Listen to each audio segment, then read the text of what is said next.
نے خود ہی پیسے جمع کر کے اتنا شاندار ایئرپورٹ اور اتنے کم پیسے پہ کوئی ایسا ایئرپورٹ نہیں بنا. تو پہلے تو میں یہ بڑی دیر سے بنا ہوا ہے لیکن آج اس کی بھی مبارک دیتا ہوں. اور اس کے بعد ایئر سیال کی کہ یہ بڑا زبردست انیشیٹو ہے آپ کا. یہ جو اپنی ایئر لائن بنانا ہے یہ ایک بزنس کمیونٹی جو سمجھتی ہے کہ کیسے بہتر چلا سکتی ہے, ایئرپورٹ کیسے بہتر چلا سکتا ہے, ایئر لائن بہتر کیسے چلا سکتی ہے. یہ آپ کا جو انیشیٹو ہے یہ جب میرے پاس جب آپ نے مجھے بتایا بھی اس کا تو میرے میں کوئی شک نہیں تھا کہ اس سے پاکستان کا ہر طرح فائدہ ہے. ایک تو سیالکوٹ کے لوگوں کا فائدہ ہے اور اس میں پوٹینشل ہے کیونکہ میرے خیال میں انشاءاللہ آنے والے دنوں میں سیالکوٹ ایک ابھی بھی جتنا بھی ایکسپورٹ کا ہب ہے اس سے بہت بڑا یہ ایک ایکسپورٹ کا سارے پاکستان کا سینٹر بننے جا رہا ہے. تو اس کے لیے آپ کو ایئر لائن کی ضرورت ہے اور پڑھنی تھی آگے. تو یہ ایک ابھی تو آپ کی شروع ہے لیکن میرے میں کوئی شک نہیں کہ جس طرح آپ نے یہ اپنا ایئرپورٹ چلایا اسی طرح آپ ایئر لائن چلائیں گے, کمپٹیشن پیدا کریں گے. ہماری پی آئی اے کے لیے بھی ایک کمپٹیشن ہوگی کہ وہ جب دیکھیں گے کہ ایک ایفیشینٹ ایئر لائن چل رہی ہے, کم خرچے پہ چل رہی ہے, اچھی سروس دے رہی ہے تو پی آئی اے کے اوپر بھی پریشر پڑے گا اور جو بھی ایئر لائن پاکستان میں آئے گی ان سب پہ پریشر پڑے گا. ایفیشینٹ ہوں گی, پاکستان کا فائدہ ہوگا. اس کے بعد ابھی حماد اظہر نے بڑی ڈیٹیلز میں بات کی کہ یہ بڑا مشکل ٹائم تھا ہمارے لیے. یہ جو کرونا کا جب ساری دنیا میں آپ دیکھ رہے ہیں یہ ایک وبا جب پھیلی تو ساری دنیا میں ایک بڑا مشکل فیصلہ کرنا تھا کہ آپ جب لاک ڈاؤن کرتے ہیں اور جو بہترین طریقہ ہے اس وائرس کو روکنے کا وہ لاک ڈاؤن ہے. کیونکہ جب لوگ زیادہ جمع ہوتے ہیں اور جب ماسک نہیں پہنتے, اور جو آپ میں سے ماسک نہیں پہنتے میں آپ کو بار بار تاکید کرتا ہوں یہ ماسک سب پہنے. اس کی وجہ ہے, اس کی وجہ یہ ہے کہ اللہ نے ہمارے پہ بڑا کرم کیا.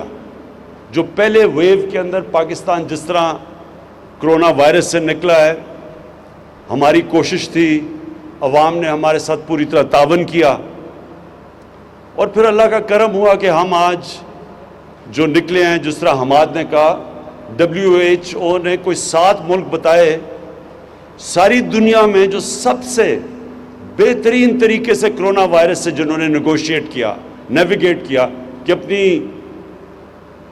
اپنے لوگوں کا روزگار بھی بچایا, اپنی بزنسز بھی بچائیں اور لوگوں کو کرونا سے بھی بچا لیا. یہ بڑا مشکل کام تھا کیونکہ بار بار تاکید ہو رہی تھی کہ ہمیں لاک ڈاؤن کرنا چاہیے. اور افسوس سے کہنا پڑتا ہے کہ وہی اپوزیشن جو میرے اوپر تنقید کر رہی تھی کہ میں پوری طرح لاک ڈاؤن نہیں کر رہا اور ہندوستان کی مثال دیتی تھی کہ نریندر مودی نے دیکھیں کتنا زبردست ہندوستان میں لاک ڈاؤن کیا, وہی آج جلسے جلوس کرتے پھرتے ہیں جبکہ کرونا کے کیسز بڑھ رہے ہیں. اور ہم بار بار لوگوں کو کہہ رہے ہیں کہ یہ سردیاں اگر ہم نے یہ صحیح معنی میں احتیاط نہ کی یہ سردیاں بڑی مشکل ہمارے لیے ہوں گی. جس طرح ساری دنیا میں آپ دیکھ لیں, امریکہ کے اندر آج ہر 4 دنوں میں اتنے لوگ کرونا سے مرتے ہیں جتنے ابھی تک 7 مہینے میں ہمارے اللہ کا شکر ہے نہیں مرے. یعنی اتنی تیزی سے وہاں پھیل رہی ہے. اور کیلیفورنیا میں پورا لاک ڈاؤن کیا ہوا ہے انہوں نے, انگلینڈ کے اندر انہوں نے بڑے اسٹرکٹ لاک ڈاؤن کیا ہوا ہے, اٹلی میں کیا ہوا ہے. تو ہم ابھی سے اگر احتیاط کریں جس طرح ہم نے پہلے کی تھی تو یہ سردیوں میں ہم اپنے ملک کو بچا سکتے ہیں, اپنی انڈسٹری کو بھی بچا سکتے ہیں اور اپنے لوگوں کو بھی بچا سکتے ہیں. تو اس لیے میں آپ سب کو بار بار تاکید کروں گا کہ سب سے آسان طریقہ اس وائرس کو روکنے کا یہ ماسک ہے. اچھا, میں پھر سے اب جو حماد نے باتیں کی میں اس سے آگے جاتا ہوں. دونوں منسٹرز حماد اظہر اور رزاق داؤد انہوں نے بڑا زبردست بزنس کمیونٹی کے ساتھ انٹریکشن رکھا ہے. مسلسل یہ ان سے انٹریکٹ کرتے ہیں, پوری مجھے فیڈ بیک دیتے ہیں.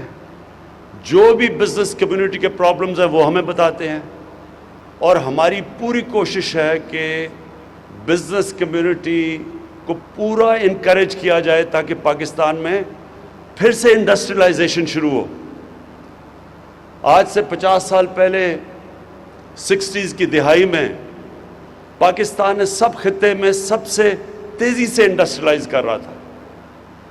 ہماری جو انڈسٹریل پروڈکشن تھی وہ کئی ایشین ٹائیگرز کی ملا کے پاکستان کی ان سے زیادہ تھی، اور پاکستان جس طرح آگے بڑھ رہا تھا، اگر غلط پالیسیز 70s میں نہ ہوتی تو پاکستان کی انڈسٹری کہاں سے کہاں پہنچ جاتی۔ لیکن بدقسمتی سے جو پالیسیز تھی وہ اینٹی بزنس اور اینٹی انڈسٹری تھی۔ یہ اس کے بعد اب یہ پہلی آپ کے سامنے گورنمنٹ آئی ہے جس کی اب پالیسی ہے پاکستان کو انڈسٹریلائز کرنا، جس کی اب پالیسی ہے کہ ہم نے اپنی بزنس کمیونٹی کو انسینٹیوز دینے ہیں، ان کی رکاوٹیں ختم کرنی ہیں۔ ان کے لیے جو فریز یوز کیا جاتا ہے ایز آف ڈوئنگ بزنس، ان کے لیے ہم نے کرنی ہے تاکہ انویسٹمنٹ بڑھے۔ اور یہ ہم نے کیوں کرنی ہے؟ کیونکہ میری گورنمنٹ کا جو سب سے بڑا مقصد ہے وہ یہ ہے کہ اس ملک میں غربت کم کی جائے، لوگوں کو غربت سے نکالا جائے، جو نچلا طبقہ اس وقت ہے اس کو اوپر اٹھایا جائے، اور جو علاقے پیچھے رہ گئے ہیں، جو بھی پاکستان میں علاقے پیچھے رہ گئے ہیں ان کے اوپر خاص توجہ دی جائے۔ مثلا جی بی ہے، گلگت بلتستان پیچھے رہ گیا، ہمارا جو فاٹا ہے، جو مرج ڈسٹرکٹس ہیں، جو پرانا قبائلی علاقہ ہے وہ پیچھے رہ گیا ہے، بلوچستان پیچھے رہ گیا ہے، پنجاب کی جو ڈسٹرکٹس ہیں، جو چیف منسٹر کی ڈسٹرکٹ ہے ڈی جی خان، اور اس پہ ان کا جو علاقہ قبائلی علاقہ ڈی جی خان کا، وہ سب سے پیچھے رہ گیا ہے۔ تو سب سے پہلے تو جو ڈیولپمنٹ ہو وہ ہمیشہ انکلوسیو ہوتی ہے۔ کبھی بھی ایک چھوٹے سے علاقے کو آپ ڈیولپ کر لیں اور باقی ملک پیچھے رہ جائے، وہ ملک ترقی نہیں کر سکتا، اور وہ بھی ملک ترقی نہیں کر سکتا جدھر ایک چھوٹا سا طبقہ امیر ہو جائے اور باقی لوگ غریب ہو جائیں۔ سو جو ڈیولپمنٹ ہوتی ہے وہ انکلوسیو ہوتی ہے۔ اس کے لیے جو ہمارے سامنے ماڈرن ایرا کے اندر جو ماڈل ہے وہ ہے چائنا کا۔ چائنا نے جو 30 سال میں کیا ہے، انہوں نے اپنے نچلے طبقے کو اوپر اٹھا کے ایک اکنامک جائنٹ بن گیا۔ 70 کروڑ لوگوں کو 30 سال میں 35 سال میں انہوں نے غربت سے نکالا ہے۔ تو کانسنٹریٹ کیا، اب جو علاقے پیچھے رہ گئے ان کو وہ مدد کر رہے ہیں۔ جو سی پیک کا اصل ایک اور بہت بڑی وجہ یہ ہے کہ وہ اپنا جو ویسٹرن چائنا ہے جو پیچھے رہ گیا ہے اس کو کنیکٹ کرنا چاہتے ہیں، اس کی کنیکٹیوٹی سمندر سے دینا چاہتے ہیں، ٹریڈ کنیکٹ ہو تاکہ گوادر کے ذریعے وہ ان کے لیے اپنا سامان آسان ہو بیچنے کا دنیا کو، تو وہ اس کو ڈیولپ کرنا چاہتے ہیں۔ ایک یہ وجہ سی پیک کی۔ تو ہم نے بھی اب پوری کوشش کرنی ہے کہ اپنے وہ جو علاقے پیچھے رہ گئے ہیں، جدھر احساس محرومی بڑھتی جا رہی ہے، ان کو اوپر اٹھائیں، اور اپنے جو غریب لوگ ہیں، جو کمزور لوگ ہیں، ان کے لیے پوری اب جو پالیسیز بنائیں، جس میں احساس پروگرام پاکستان کی تاریخ کا سب سے بڑا پروگرام ہے۔ ان حالات کے اندر بھی جب ہم پیسہ خرچ کر رہے ہیں کہ نچلے طبقے کی مدد کریں اوپر آنے کے لیے، لیکن اس سب کے لیے ویلتھ کریشن کی ضرورت ہے۔ جب تک ہماری ملک کی دولت نہیں بڑھے گی، ہم غربت لوگوں کو نہیں نکال سکتے۔ جو چائنا نے بھی یہ کیا، انہوں نے ساتھ ساتھ انڈسٹریلائز کیا، اسپیشل اکنامک زونز ڈیولپ کیے، ایکسپورٹ زونز، باہر سے انہوں نے ساری دنیا سے انویسٹمنٹ اٹریکٹ کی ان زونز کے اندر۔ ادھر انہوں نے پھر پہلے باہر کی کمپنیز یہاں کے انویسٹ کیا، پھر چائنیز کمپنی اوپر آنی شروع ہو گئی۔ تو ان کو انڈسٹریلائزیشن کر کے اور سب سے زیادہ ایمفسس ایکسپورٹس پہ دے کے، آج چائنا میرے نہیں خیال میں جس طرح وہ ترقی کر رہا ہے اس کو دنیا میں کوئی ملک روک سکتا ہے اب۔ تو پاکستان کے لیے یہی ماڈل ہم اپنانا چاہتے ہیں۔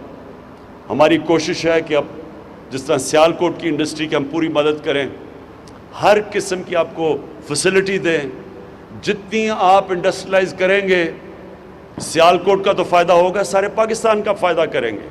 جتنی آپ کی ایکسپورٹس بڑھے گی، پاکستان کا جو سب سے بڑا پرابلم ہے ہمارے فورن ایکسچینج ریزروز نہیں ہیں. یہ جو ہم جب آئے شروع میں تو ہمارے پاس تو پیسہ ہی نہیں تھا. ہم پوری طرح جو ہماری لائبلٹیز تھی باہر کی، ہمارے پاس پیسہ نہیں تھا وہ ان کو پیمنٹس کرنے کا. کئی چیزوں پہ ہم ڈیفالٹ کر رہے تھے. اور یہ ہمارے پاس مسلسل پاکستان کا پرابلم آتا ہے ہماری 70 سالہ تاریخ میں، کہ جیسے ہی ہماری گروتھ بڑھنی شروع ہوتی ہے ہمارا کرنٹ اکاؤنٹ ڈیفیسٹ بڑھنا شروع ہو جاتا ہے. ہم دنیا کو ایکسپورٹ کرتے بہت کم ہے اور امپورٹ زیادہ کرتے ہیں. تو وہ جیسے جیسے کرنٹ اکاؤنٹ ڈیفیسٹ بڑھتا ہے روپے پہ پریشر پڑنا شروع ہو جاتا ہے.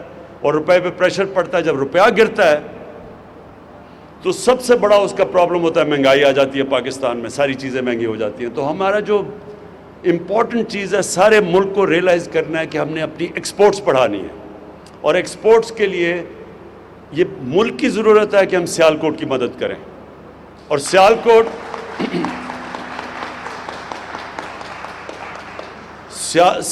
میں اور یہ جو ساری ٹرائنگل ہے، گجرانوالہ، گجرات، وزیر آباد، سیالکوٹ، یہ سارا جو علاقہ ہے یہ ایک تو ایکسپورٹس کے لیے ہمارے لیے سب سے بہترین علاقہ ہے جس کی اگر ہم مدد کریں، یہ اور کراچی اور فیصل آباد، یہ سب سے بہتر ہمارے لیے کہ اگر ہم ان کی مدد کریں گے تو ملک کا فائدہ ہوگا، ایکسپورٹس بڑھیں گی.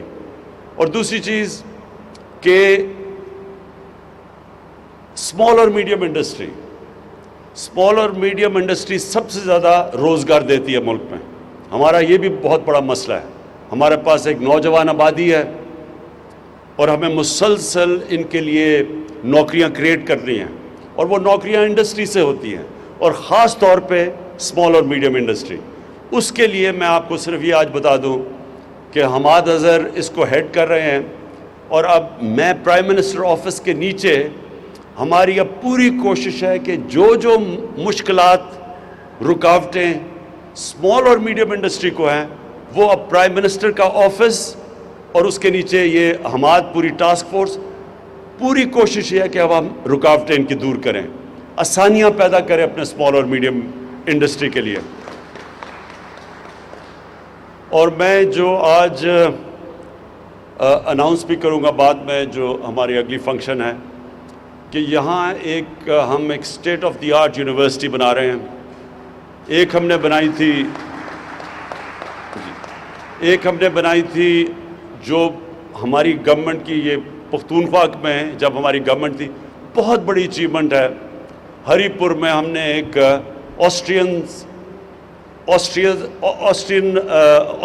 آسٹریا انجینئرنگ میں بہت آگے ہے دنیا سے، جرمنز اور آسٹرینز بہت آگے ہیں. تو آسٹرینز کے ساتھ مل کے ان کی ایک اسپیشل، ان کی بڑی ایلیٹ انجینئرنگ یونیورسٹی ہے فوہوک شولے، وہ ہم نے سیٹ اپ کی ہے ہری پور میں، جو کہ اب شروع ہو گئی ہے.